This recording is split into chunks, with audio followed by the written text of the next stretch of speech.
Okay, this is Joe Abundantly. Told you I'll tell you the good, bad, and the ugly of working with the soil in southwest Georgia. Last time it was springtime. Okay, we are June the 6th. Been away for around about 3 weeks, and here is the results. Tell you what I had to do also. I did get the watermelon started. As you can see, some over there. We have cantaloupe coming down the middle. We have 6 rows here. I interspersed an outside row watermelon. Yes, those are serious weeds, but you can see the watermelon are beginning to run. I have Jubilee, which is a very large one. I have Sugar Baby, Crimson Sweet, and I also have an orange melon, an orange watermelon. I tried it once before. See what happened this year.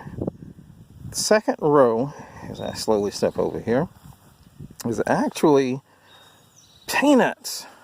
Sorry for the jerk there. But peanuts are going down this middle row. Let me zero in on. Okay, that's a peanut plant. Okay, you can see with my shaded hand, that's a peanut plant. I've had to replant. That's another one. And it actually goes down this entire row. So you have watermelon, peanuts. This row will actually be turned over so I can pile it up.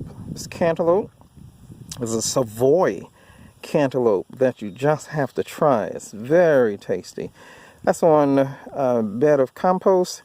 This outside one has to be weeded, but I had to replant this entire row. It's coming all the way down the line because the deer got happy and essentially had mowed down the crops. So let me just step over. I'll tell you what I did with them. Stepping over, cows got out one time.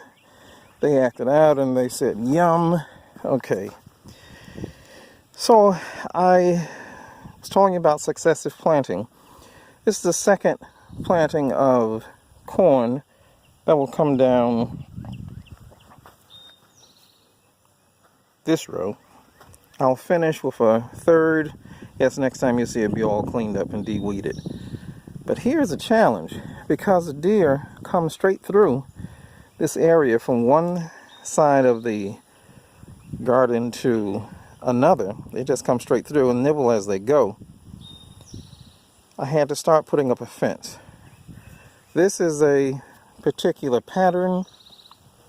Got this from conference meeting, Panama City, peanut farmers, corn, and cotton farmers.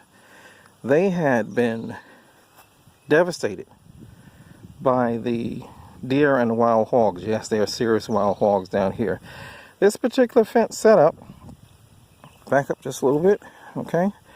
This particular setup is a T-post, 54 inches, 36 inches, 18 inches with a wire, electric wire will come across. 3 feet out is a single post that is 18 inches hot wire going across. They found, just breathing one of those pesky gnats, they found that by setting up a fence like this, and this was the Alabama Extension Office, the agronomist there, Richard Pritchard, this actually goes around the entire growing area. Have enough space here so that a tractor could swing in, or as you see here, the peanut wagon, which I just pulled up so I can empty and put peanuts down for nitrogen over each of the plots. There's 6 plots out here. Okay, the deer literally go straight across far distance, tree line, come straight through, nibble up and down the aisles, and exit on this side. So the electric fence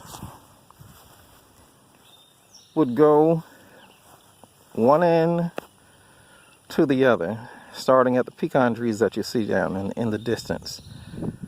Come all the way across. This goes around the entire area. I can drive around the outside perimeter. This will keep the deer from coming out, they found that they've been able to save their crops. The peanut, corn, cotton harvest has not been damaged by the marauding hogs and the nibulaceous deers. No such thing as deers. It's only one R, no S. Okay, but this is the layout. I now have to catch up on 3 weeks worth of work, cleaning out the weeds, getting the beds all set up once again. Stay tuned. I'll just put this on pause and we'll come back to it a little bit later on.